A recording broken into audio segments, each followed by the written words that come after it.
प्रभु यीशु के पवित्र और सामर्थ्य नाम में आप सबको जय मसीह की। मैं आप सबों का स्वागत करता हूँ कि हमारे साथ इस ऑनलाइन आराधना में जुड़े रहने के लिए, विशेषकर उन सभी नए जुड़े भाई बहनों का जो हमारे साथ इस ऑनलाइन आराधना में जुड़े हैं। आइए हम आज की आराधना में आगे बढ़े, उससे पहले हम प्रार्थना करेंगे।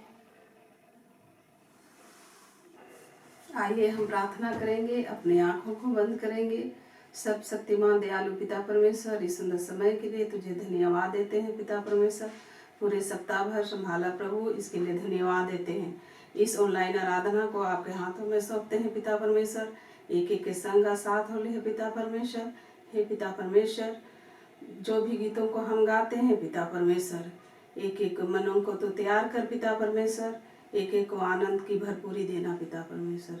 जो भी वचनों को सुनेंगे पिता परमेश्वर, अपने जीवन में पिता परमेश्वर महसूस करने पाए पिता परमेश्वर। शुरू से अंत तक हर एक के संग का साथ हो ले। यह प्रार्थना तेरे बेटे उद्धार करता प्रभु यीशु मसीह के नाम से मांगते हैं। सुन दया से ग्रहण कर, आमीन। आइए आज की आराधना को हम प्रार्थना के साथ हमने आरंभ किया है और उस प्रभु को धन्यवाद देंगे जिसने हमको और आपको फिर से एक मौका दिया कि हम उस प्रभु की स्तुति करें, आराधना करें। और आज का दिन हमारे और आपके लिए इस दिसंबर मंथ का सेकेंड संडे है, जिसमें हम और आप उस प्रभु की आराधना करते हैं, आत्मा और सच्चाई से उस प्रभु को आदर देते हैं। आइए हम उस प्रभु के महिमा के गीत गाएंगे। आज का दिन यहोवा ने बनाया, हम उसमें आनंदित हों।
आइए हम और आराधना में आगे बढ़ेंगे और इस वक्त हम प्रभु के लिए भेंट चढ़ाएंगे।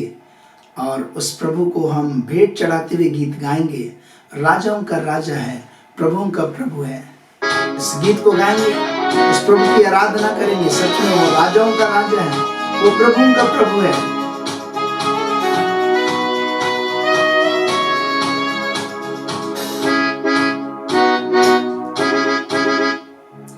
राजाओं का राजा है, वो प्रभुओं का प्रभु है। राजाओं का राजा है, वो प्रभुओं का प्रभु है। प्रभु यीशु मसीह, प्रभु यीशु मसीह,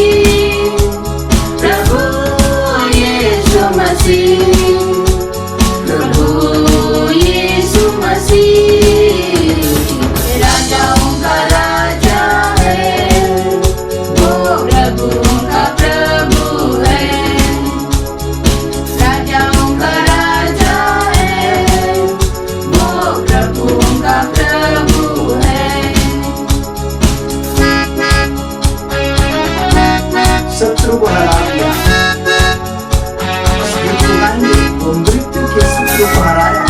हमारा प्रभु यीशु मसीह मृत्यु से पार होकर जीवन में प्रवेश किया। शत्रु को हरा दिया, संसार को जीत लिया, मृत्यु से पार होकर आनंद जीवन दिया। शत्रु को हरा दिया, संसार को जीत लिया, मृत्यु से पार होकर आनंद जीवन दिया। विधियों का वो लेख ले, विरोध को मिटा डाला। विधियों का वो लेख ले, विरोध को मिटा डाला। राजाओं का राजा है, वो प्रभुओं का प्रभु है। राजाओं का राजा है, वो प्रभुओं का प्रभु है। प्रभु यीशु मसीह, प्रभु यीशु मसीह, प्रभु यीशु मसीह, प्रभु यीशु मसीह। राजाओं का राजा है, वो प्रभुओं का प्रभु है। राजाओं का राजा है, वो प्रभुओं का प्रभु है। बुलाए चुने हुए लोग, अद्भुत विश्वासियों के नाम।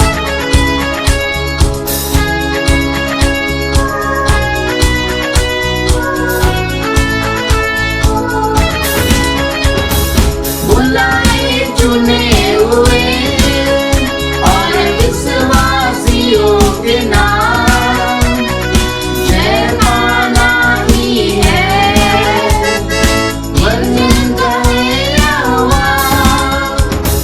बुलाए चुने हुए और विश्वासियों के नाम, जय माना ही है वचन है यहोवा। जब तक सांस रहे, करे न हम विश्राम। जब तक सांस रहे, करे न हम विश्राम। राजाओं का राजा है, वो प्रभुओं का प्रभु है। राजाओं का राजा है, वो प्रभुओं का प्रभु है।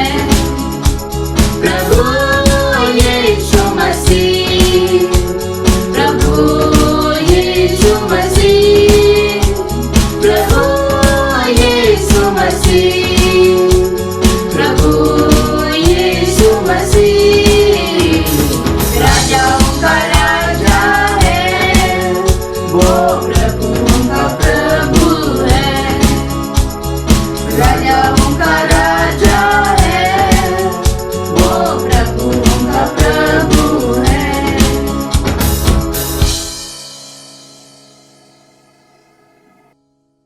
आइए हम आज की आराधना में आगे बढ़ें, उस प्रभु की आराधना करेंगे। सच बात है कि आज इस सारे सृष्टि का सहारा हमारा प्रभु यीशु मसीह है। सारे संकट से हमको और आपको बचाता है, और ये सच बात है कि वो आज हमारे और आपके हाथ को थाम करके भी चलाने वाला परमेश्वर है। हम पर उसकी करुणा सदा थी। आइए हम इस गीत को गाएंगे। सारी सृष्टि के मालिक तुम ही हो, सारी सृष्टि के रक्षक तुम ही हो। करते हैं तुझको सादर प्रणाम, गाते हैं तेरे गुणगान। गुणगान गाए तो हमारा और आपका सहायक। हालेलुया, धन्यवाद ना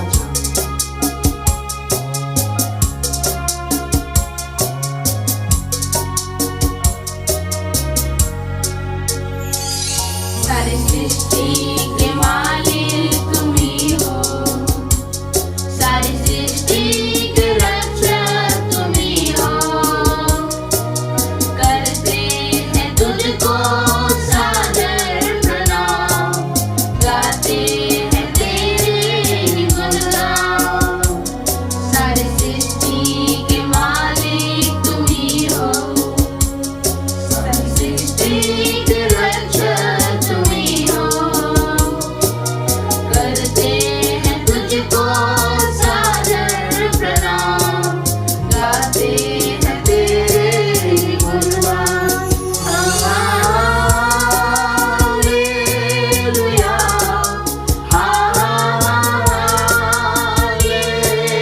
हालेलुया, हालेलुया, हालेलुया,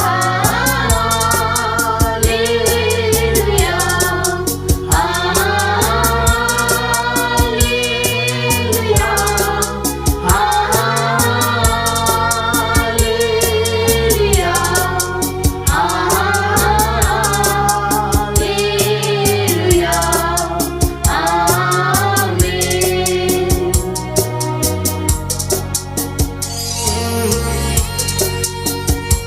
सारे सृष्टि को तेरा सहारा, सारे संकट से हमको बचाना। तेरे हाथों में जीवन हमारा, अपनी राह पर हमको चलाना। हालेलुया, धन्यवाद ना तेरी तारीफ को जय हो। धन्यवाद तेरा सहारा, सारे संकट से हमको बचाना। तेरे हाथों में जीवन हमारा है, अपने राह पर हमको चलाना। सारी सृष्टि को तेरा सहारा, सारे संकट से हमको बचाना। तेरे हाथों में जीवन हमारा है, अपने राह पर हमको चलाना। Hallelujah, hallelujah, hallelujah, hallelujah,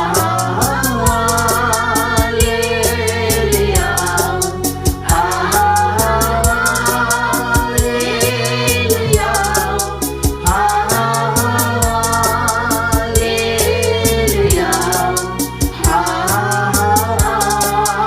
hallelujah, आमीन।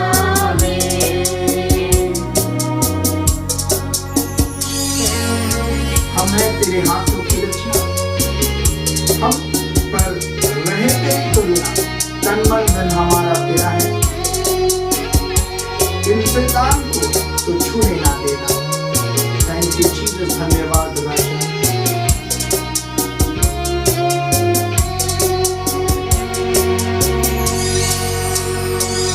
हम हैं तेरे हाथों की रचना, हम पर रहे तेरी करुणा।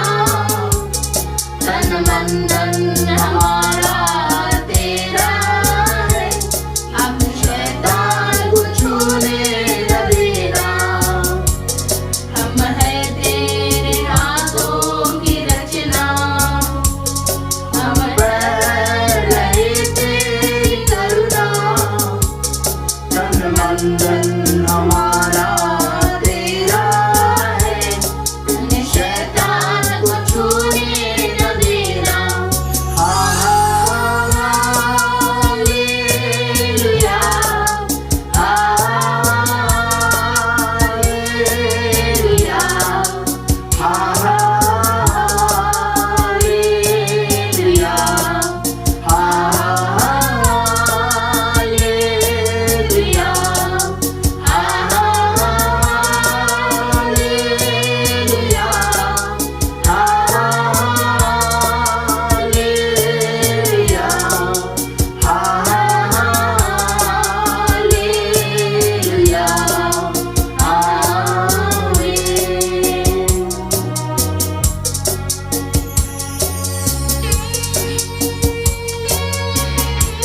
दूर नहीं है किनारा, धीरज को हमारे बढ़ाना, जीवन के हमारी इस नैया को भावसागर में खोने ना देना।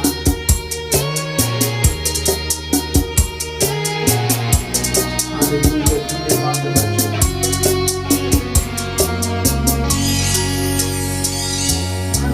दूर नहीं है किनारा, धीरज को हमारे बढ़ाना, जीवन की हमारी इस नैया को भावसागर में खोने न देना। दूर नहीं है किनारा, धीरज को हमारे बढ़ाना, जीवन की हमारी इस नैया को भावसागर में खोने न देना। Hallelujah, hallelujah, hallelujah, hallelujah,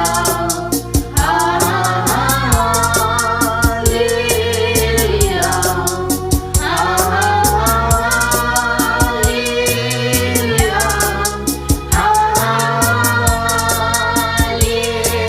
hallelujah, hallelujah, आमीन।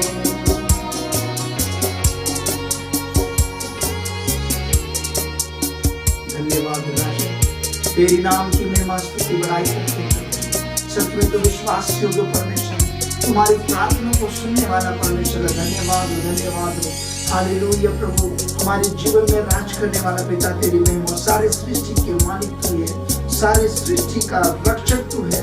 हाँ प्रभु, तेरी महिमा करते हम हैं, तेरे हाथों की रचना प्रभु, हम पर तेरी करुणा होने पाए मेरे राजा, तेरी महिमा करते राजा, धन्यवाद हो, तेरी स्तुति करते, तेरी बड़ाई करते प्रभु जी। सच में प्रभु तो हमारे जीवन में अनुग्रह देता है प्रभु। हाँ प्रभु, तेरा नाम ऊंचा होने पाए, आज इस सारे सृष्टि को प्रभु सिर्फ और सिर्फ तेरा सहारा है, तेरी सहारा है प्रभु, तुझ पर भरोसा है प्रभु, तू अपने हाथों में लेकर चलाने वाला परमेश्वर है। अनुग्रह और आशीष दे प्यारे प्रभु कि हम तेरी महिमा करते, तेरे नाम को ऊंचा उठाते, धन्यवाद धन्यवाद करते राजा, तेरा नाम ऊंचा होने पाए। प्रार्थना मांगते तेरे बेटे यीशु के नाम से, आमीन।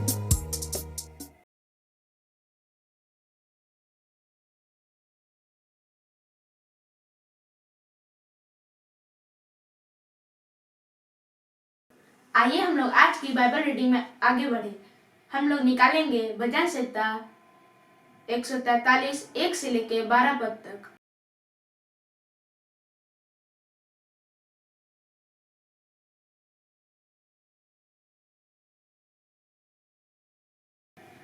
भजन संहिता 143 1 से लेके 12 पद तक।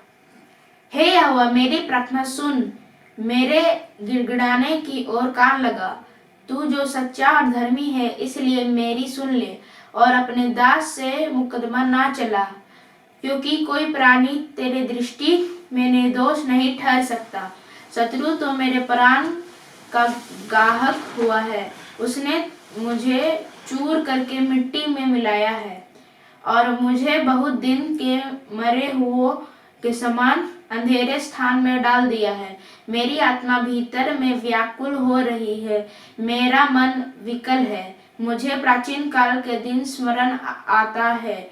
मैं तेरे सब अद्भुत कामों पर ध्यान करता हूँ और तेरे काम को सोचता हूँ। मैं तेरी ओर अपने हाथ फैलाए हुए हूँ। सूखी भूमि के समान मैं तेरा प्यासा हूँ। हे यहोवा, फुर्ती करके मेरी सुन ले, क्योंकि मेरा प्राण निकलने ही पर है। मुझसे अपना मुंह ना छिपा, ऐसा ना हो मैं कब्र में पड़े हुओं के समान हो जाऊं। अपने करुणा की बात मुझे शीघ्र सुना, क्योंकि मैंने तुझी पर भरोसा रखा है। जिस मार्ग से मुझे चलना है वह मुझको बता दे, क्योंकि मैं अपने मन तेरी ही ओर लगाता हूँ। हे यहोवा, मुझे शत्रुओं से बचा ले, मैं तेरी ही आड़ में आ छिपा हूँ। मुझको यह सिखा कि मैं तेरी इच्छा कैसी पूरा करूं, क्योंकि मेरा परमेश्वर तू ही है। तेरा भला आत्मा मुझको धर्म के मार्ग से ले चल। हे यहोवा, मुझे अपने नाम के निमित्त जिला। तू जो धर्मी मुझको संकट से छुड़ा ले और करुणा करके मेरे शत्रुओं का सत्यानाश कर और मेरे सब सताने वालों का नाश कर डाला, क्योंकि मैं तेरा दास हूँ। आप सबों को इस वचन से आशीष मिले।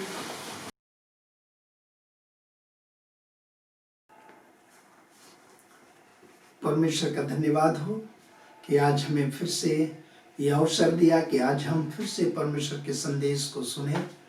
और सच बात है कि आज का दिन को भी प्रभु ने बनाया, जैसे हम और आपने आराधना में गाया है कि आज का दिन यहोवा ने बनाया, हम उसमें आनंदित और मगन हों। मैं धन्यवाद देना चाहता हूँ ऑनिक्स को, जो बाइबल रीडिंग करने में अगुवाई की, और निश्चय उन वचनों के द्वारा भी परमेश्वर हम और आपको आशीष देता है और परमेश्वर के नाम की महिमा होने पाए। और आइए आज हम आगे बढ़ेंगे। परमेश्वर के वचन की ओर जाने से पहले हम फिर से आपको याद दिलाना चाहेंगे कि जो चर्च बिल्डिंग भवन हम मिलकर के बना रहे हैं, आप उसे प्रार्थना में निश्चय उठाएं ताकि उसकी सारी ज़रूरत यीशु के नाम से वो पूरा होने पाए। अभी भी खिड़की और अंदर के बालकनी का railing, sound system, denting, painting, toilet, bathroom और बहुत सारे काम अभी भी बाकी हैं। आपकी प्रार्थना की सख्त आवश्यकता है और उसी के साथ आपके मुट्ठी खोलने का भी एक बहुत ही विशेष अवसर है कि आप जब इस छोटे से काम के लिए आप आगे बढ़ते हैं, निश्चय परमेश्वर आपके भंडार को भरा पूरा रखेगा। लिखा वचन में परमेश्वर कभी किसी का कर्जदार नहीं है, परमेश्वर हर से देने वालों से प्रेम करता है। आप हमारे इस गूगल पे के द्वारा आप इस भवन निर्माण कार्य में आप भी हमारे साथ सहभागी बन सकते हैं, क्योंकि जिस भवन को हम बना रहे उस भवन में बहुत सारे आंसू पोंछे जाएंगे, बहुत सारे लोग आकर के प्रार्थना करेंगे, बहुत सारे लोग आपके लिए प्रार्थना करेंगे, आप अनजान लोगों के लिए भी प्रार्थना करेंगे। और इसलिए प्रभु आपको आशीष दे। आइए हम वचन में जाने से पहले प्रार्थना करेंगे। प्रेमी पिता, तुझे धन्यवाद देते कि तूने यह मौका दिया, आज के इस जय के दिन में हम सुबह में तेरी स्तुति आराधना कर पाए। हाँ प्रभु, तेरे नाम को ऊंचा उठा पाए। हाँ प्रभु, हम प्रत्येक ने जो कुछ भी भेंट चढ़ाई है प्रभु, उसके द्वारा तुझे आदर मिलने पाए।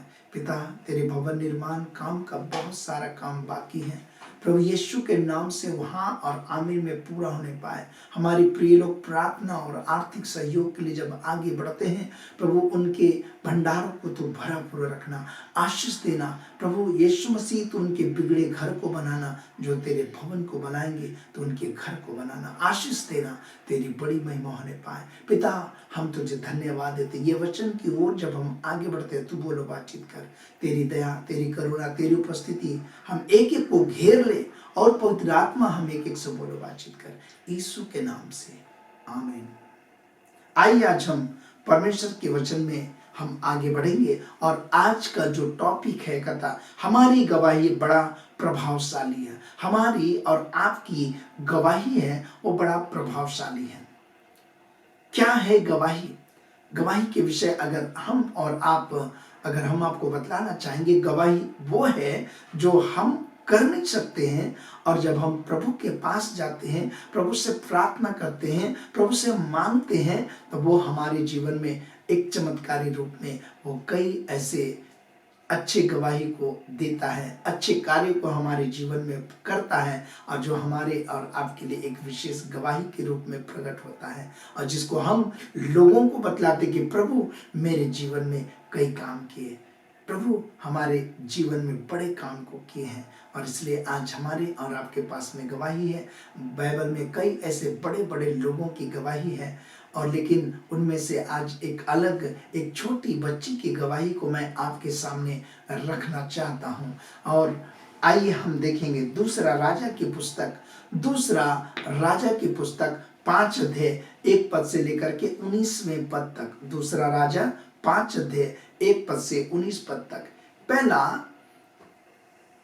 5 का 1 से 4 पद तक अगर हम और आप ध्यान करेंगे तो उसमें पाते बंदी लड़की की एक गवाही। एक बंदी लड़की है, गुलाम में ले जाई हुई एक लड़की है, उसके जीवन की गवाही। आइए हम सुनेंगे कि वो बंदी लड़की है, गुलामी में पकड़ी हुई लड़की है, लेकिन उसके जीवन में परमेश्वर की कैसी बड़ी गवाही को उसने दिया। आइए पढ़ते हैं। अराम के राजा का नाम नमान नामक सेनापति अपने स्वामिनी की दृष्टि में बड़ा प्रतिष्ठित पुरुष था, क्योंकि यहोवा ने उसके द्वारा अरामियों को विजय किया था। वह सूरवीर था, परंतु कोढ़ी था। अरामी लोग दल बांधकर इज़राइल के देश में जाकर वहां से एक छोटी लड़की बंदी बनाकर ले आए थे, और वह नमान की पत्नी की सेवा करती थी। उसने अपने स्वामिनी से कहा, यदि तेरा स्वामी समरोन के भविष्यवक्ता के पास होता तो क्या ही अच्छा होता, क्योंकि वह उसको कोढ़ से चंगा कर देता। तो नमान ने अपने प्रभु के पास जाकर कह दिया, इस्राएली लड़की इस प्रकार कहती है, अराम के राजा ने कहा, तो जा इस्राएल के राजा के पास मैं एक पत्र भेजूंगा। ये नमान नाम करके एक सेनापति है, जो बड़ा ही राजा की दृष्टि में प्रतिष्ठित व्यक्ति था, और बड़ा वो सूरवीर था, और उसी के द्वारा अरामियों के ऊपर में विजय प्राप्त हुआ था, और जिसके कारण से राजा इस सेनापति को बड़ा ही प्यार करता था, बड़ा सम्मान करता था। लेकिन इस नमान नामक सेनापति की सूरवीर और बड़े कहा जाए टैलेंटेड व्यक्ति था, लेकिन इसके जीवन में एक ही बड़ी परेशानी थी। वो परेशानी ये थी, एक बीमारी, कोढ़। और कोढ़ के कारण से नमान बड़ा ही ग्रसित था, और उन दिनों में कोढ़ एक ऐसी बीमारी थी जिसकी वजह से लोग कोढ़ ही ग्रसित व्यक्ति के पास नहीं, लेकिन कोढ़ ग्रसित व्यक्ति को घर से, समाज से दूर रखा जाता था।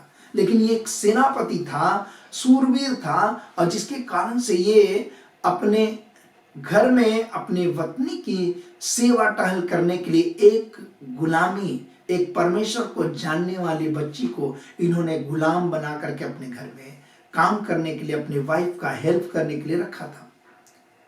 और ये लड़की इस बात को जानती थी कि मेरा जो स्वामी है, जिसके अंडर है हम, जिन्होंने हमको गुलाम बना करके अपने घर में रखा है, वो इस बात को जानती थी कि मेरा जो स्वामी है, भले वो सूरवीर है, बड़ा ही प्रतिष्ठित व्यक्ति है, बड़ा सम्मानित व्यक्ति है, लेकिन उसके शरीर में तो पूरा कोढ़ से भरा हुआ है। और ये एक विश्वासी लड़की होने के नाते इसने परमेश्वर की गवाही को बतलाई अपनी स्वामिनी को, और उससे कहती है, यदि मेरा स्वामी मेरे देश में समरोन में वहां अगर होता, वहां वो जाता, तो निश्चय उसका कोढ़ चंगा हो जाता। क्यों उसने कहा समरोन में? क्योंकि वहां पर परमेश्वर के लोग रहते थे। वो जानती थी कि वहां पर प्रार्थना की जाएगी और हमारा स्वामी का कोढ़ तो दूर हो जाएगा। अगर ये विश्वासी बच्ची नहीं होती तो ये विश्वासी बच्ची बोलती कि ठीक हुआ है, ये कोढ़ से ग्रसित हमको गुलाम बनाए, जिसके कारण से कोढ़ इसको हो गया, जाने दो, मरने दो। लेकिन इस बंधुआई में पड़ी हुई बच्ची ऐसा कुछ भी नहीं कही। उसको बड़ा ही दुख हुआ, उसको बड़ा ही दर्द हुआ, उसको बड़ा ही अपनत्व हुआ, और वो इस बात को बतलाती है, यदि मेरा स्वामी समरोन में जाता तो निश्चय उसका कोढ़ ठीक हो जाता।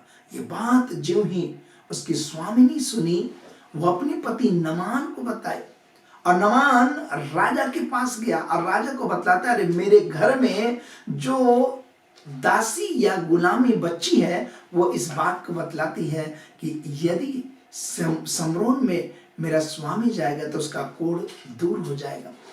वो राजा तो बड़ा ही खुश हो गया, भाई ये मेरा सेनापति ये कोढ़ से चंगा हो जाएगा, इससे बड़ी बात क्या होगा। एक अच्छा सूरवीर चंगा हो जाएगा कोढ़ की बीमारी से, इससे बड़ा खुशखबरी और क्या होगा। वो तुरंत बोलता है कि मैं उसके पास एक पत्र लिख देता हूं, मतलब एक सोर्स भेज रहा है, सिफारिश करके भेज रहा है कि जाओ वहां, अब तुम जाने की तैयारी करो, हम वहां के लिए राजा से एक पत्र लिख के हम अपने हाथ से तुमको भेजते, जाओ तुम वहां पर, तुमको कोई दिक्कत नहीं होगा। एक रेकमेंड लेटर लेकर के जा रहा। ये लड़की गुलाम थी लेकिन परमेश्वर की गवाही को दी। वो परमेश्वर के बारे अच्छी तरह से जानती थी, छोटी लड़की थी लेकिन जानती थी कि जिस परमेश्वर की आराधना करती वो परमेश्वर सब कुछ कर सकता, वो परमेश्वर सब चीज से चंगा कर सकता। और उसने गवाही दी और ऐसा हुआ कि गवाही अपना काम करने लग गया। जो गवाही नामान ने सुनी, उस गवाही को काम करने के लिए दिया गया और वो गवाही के सुनने के बाद वो राजा के पत्र लेकर के वो समरोन की ओर आगे बढ़ा। देखेंगे 5 से लेकर के 7 तक। अराम के राजा ने कहा, तू जा, मैं इस्राएल के राजा के पास एक पत्र भेजूंगा। तब वह 10 की कार चांदी और 6000 टुकड़े सोना और 10 जोड़े कपड़े साथ लेकर रवाना हो गया। और वह इस्राएल के राजा के पास वह पत्र लेके गया जिसमें यह लिखा था, जब यह पत्र तुझे मिले तब जानना कि मैंने नमान नामक अपने एक कर्मचारी को तेरे पास इसलिए भेजा है कि तू उसका कोढ़ दूर कर दे। इस पत्र पढ़ने पर इस्राएल के राजा अपने वस्त्र फाड़े और बोला, क्या मैं मारने वाला और जिलाने वाला परमेश्वर हूं कि उस पुरुष के मेरे पास किसी को इसलिए भेजा है कि मैं उसको कोढ़ दूर करूं। सोच विचार तो करो, वह मुझसे झगड़ने का कारण ढूंढता होगा। अब यहाँ पर ये पत्र लेकर के जाने के लिए तैयार हो गया और जाने के लिए राजा ने इसको क्या क्या दिया, लिखा है वो 10 की कार चांदी, 6000 टुकड़े सोने का, 10 जोड़े कपड़े लेकर के वो इस्राएल की ओर बढ़ गया। और इस्राएल के पास जैसे गया, वहां के राजा को वो पत्र देता है बड़ी खुशी खुशी कि अब तो मुझे चंगाई मिल जाएगा। उस गवाही को सुन करके इतना विश्वास हो गया, वो निकल पड़ा इस्राएल जाने के लिए। और ज्यों ही राजा के पास गया, राजा को, इस्राएल के राजा को कुछ भी पता नहीं था कि ये कौन सी गवाही किसके द्वारा सुना है और ये व्यक्ति इस तरह का आया है। वो तुरंत राजा ज्यों ही उस पत्र को पढ़ा कि मैं एक नमान नाम करके सेनापति को तेरे पास भेज रहा हूं, तो उसका कोढ़ को दूर करना। वो राजा तो इस्राएल का गुस्सा हो गया। अब बोलने लगा, अरे हमको ये किस तरह का पत्र है कि हमको ये कहता है कि इसके कोढ़ को दूर कर दे। क्या मैं चंगा करने वाला, क्या मैं मारने वाला, क्या मैं इसको जिलाने वाला व्यक्ति हूँ? ये तो गलत बात है। पक्का है कि वो राजा जो है हमारे से युद्ध करने के लिए कोई ऐसा बहाना ढूंढा है। एक बहाना ढूंढ करके ये पत्र भी लिख करके भेज दिया है हमारे बीच में इस आदमी को। ये तो बहुत ही खराब और गलत और दुखद समाचार है। इस्राएल का राजा बड़ा ही डर और क्रोध से भर गया, दुख हो गया और लिखा वो अपने वस्त्र को फाड़ करके बड़ा ही शोक में चला गया। लेकिन लिखा है नामान के जीवन में खुद की गवाही बनी रही। नामान के अंदर में जो गवाही सुनी थी वो गवाही से वो पीछे नहीं हटा। लिखा है 8 पद से लेकर के 14 पद तक, अगर हम इस बातों को सुनेंगे 8 से लेकर के 14 पद, या सुनकर कि इस्राएल के राजा ने अपने वस्त्र फाड़े हैं, परमेश्वर के भक्त एलीशा ने राजा के पास कहला भेजा, तूने क्यों अपने वस्त्र फाड़े हैं? अब वह मेरे पास आए, तब जान लेगा कि इस्राएल में एक भविष्यवक्ता है। तब नमान घोड़ों और रथों समेत एलीशा के द्वार पर आकर खड़ा हुआ। तब एलीशा ने दूर से उसके पास यह कहला भेजा, तू जाकर 7 बार डुबकी मार, तब तेरा शरीर ज्यों का त्यों हो जाएगा और तू शुद्ध होगा। परंतु नमान क्रोधित हो यह कहता हुआ चला गया, मैंने तो सोचा था कि अवश्य है वह मेरे पास बाहर आएगा और खड़ा होकर अपने परमेश्वर यहोवा से प्रार्थना करके कोढ़ के स्थान पर अपना हाथ फेर कर कोढ़ को दूर करेगा। क्या दमिश्क की अबाना और पल पर नदियां इस्राएल के सब जलाशयों में उत्तम नहीं? क्या मैं उनमें स्नान करके शुद्ध नहीं हो सकता? इसलिए वह क्रोध से भरा हुआ लौट कर चला गया। तब उसके सेवक पास आकर कहने लगे, हे हमारे पिता, यदि भविष्यवक्ता तुझे कोई भारी काम करने की आज्ञा देता तो क्या तू उसे ना करता? फिर जब वह कहता है कि स्नान करके शुद्ध हो जा, तो कितना अधिक हो इसे मानना चाहिए। तब उसने परमेश्वर के भक्त के वचन के अनुसार यरदन को जाकर उसमें 7 बार डुबकी मारी और उसका शरीर छोटे लड़के सा हो गया और वह शुद्ध हो गया। अब यहाँ पर हम पाते हैं ये नमान के जीवन में खुद की गवाही उसको मिला। परमेश्वर के उस गवाही को उस बच्ची से सुनी और ये आगे बढ़ा और राजा के पास राजा की बात को सुना कि वो राजा तो गुस्से में आ गया, वो रिस्पॉन्स नहीं दे पाया। गवाही उस लड़की की सुना लेकिन यहाँ आके निराश हो गया और राजा इस्राएल का अपने वस्त्र फाड़ लिया। तभी एलीशा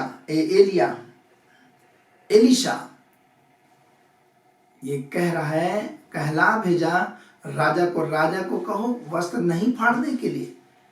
कोई ऐसी बात नहीं। उस नमान नामक व्यक्ति को जो हमारे पास में आया, हमारे देश में आया, उसको मेरे पास भेज दीजिए।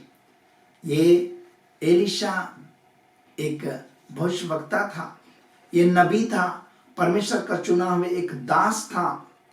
और जब इसके पास नमान अपने रथों, अपने नौकरों चाकरों के साथ उसके घर के पास रथ खड़ा किया,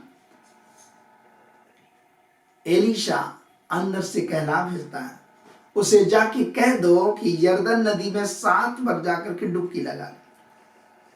सिर्फ इतना ही करना है उसको।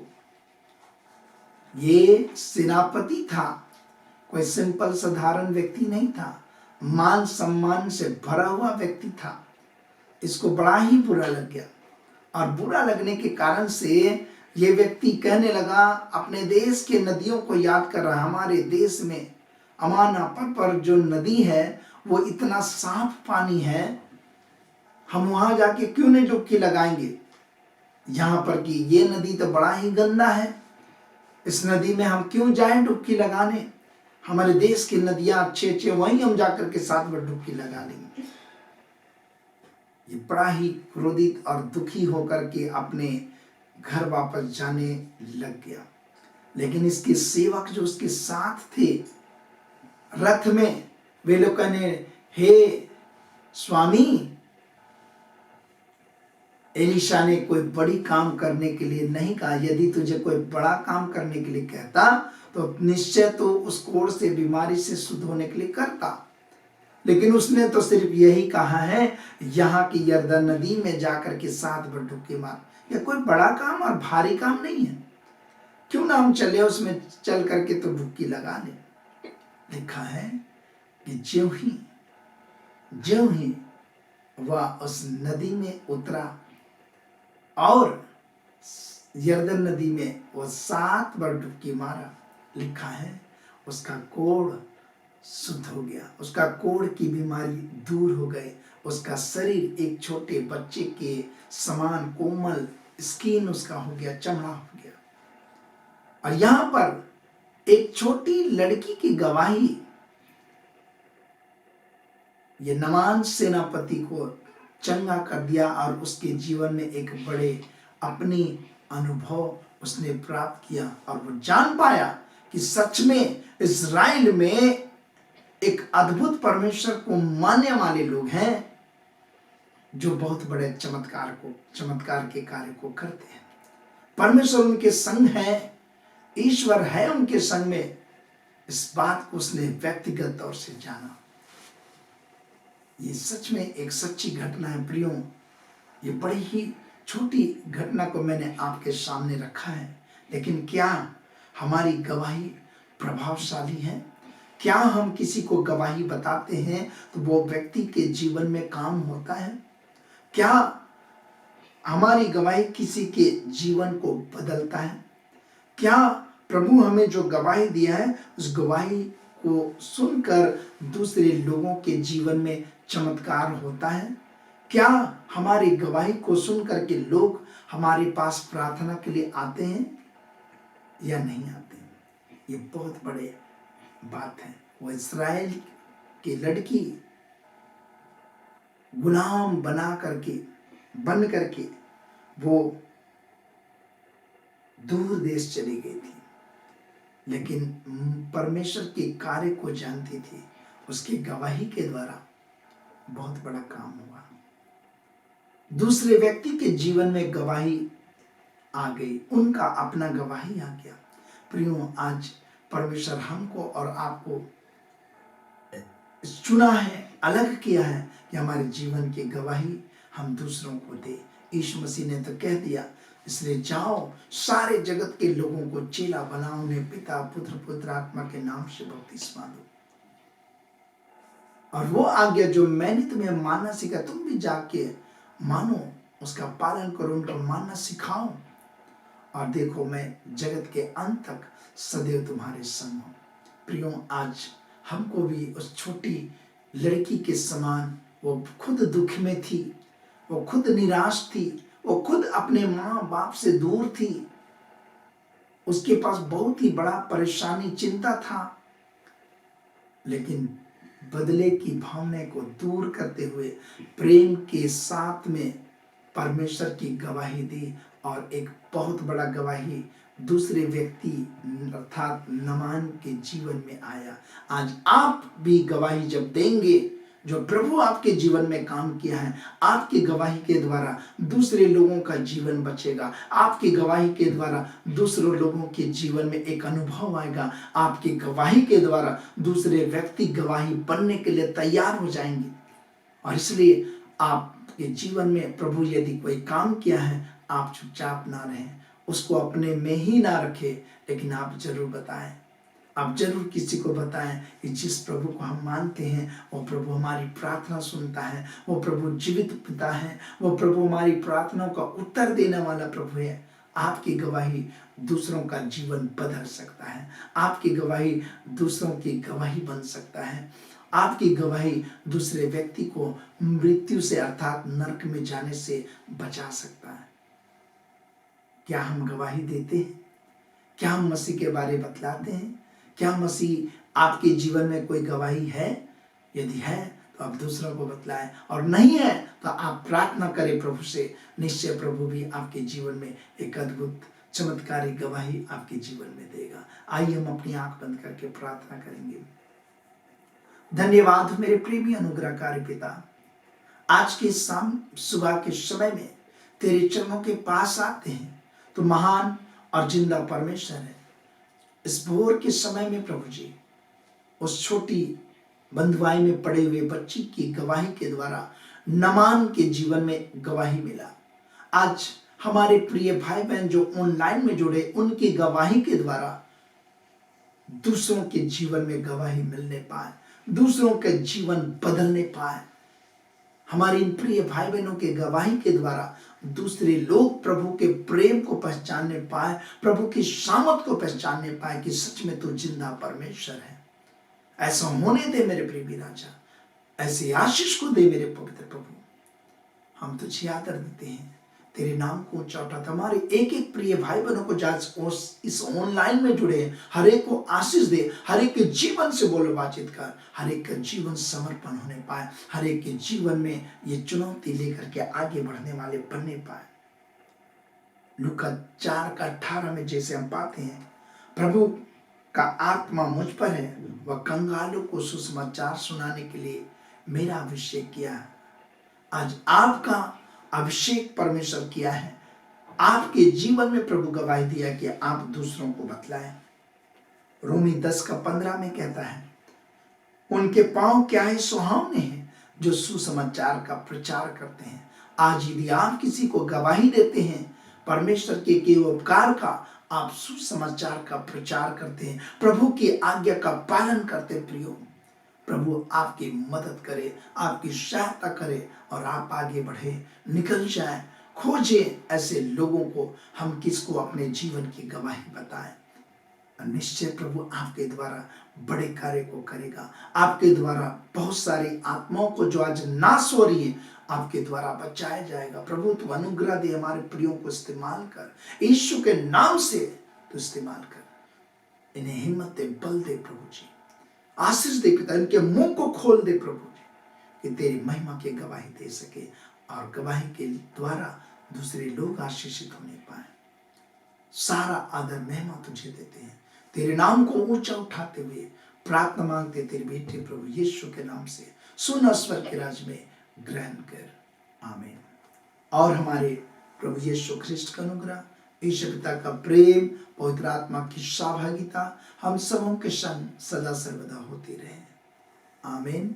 सबों को मेरी ओर से जय मसीह की, और परमेश्वर आप सबों को बहुत आयत की आशीष दे। आशा करता हूँ कि आपको आज के गाना से आशीष मिली है। इस वीडियो को जरूर से जरूर लाइक करें, शेयर करें और चैनल को सब्सक्राइब करना ना भूलें। अगर आपके पास कोई प्रार्थना निवेदन हो तो आप नीचे दिए गए मोबाइल नंबर पर भेज सकते हैं या फिर ईमेल पर भी भेज सकते हैं। धन्यवाद। फिर से आप सबको जय मसीह की।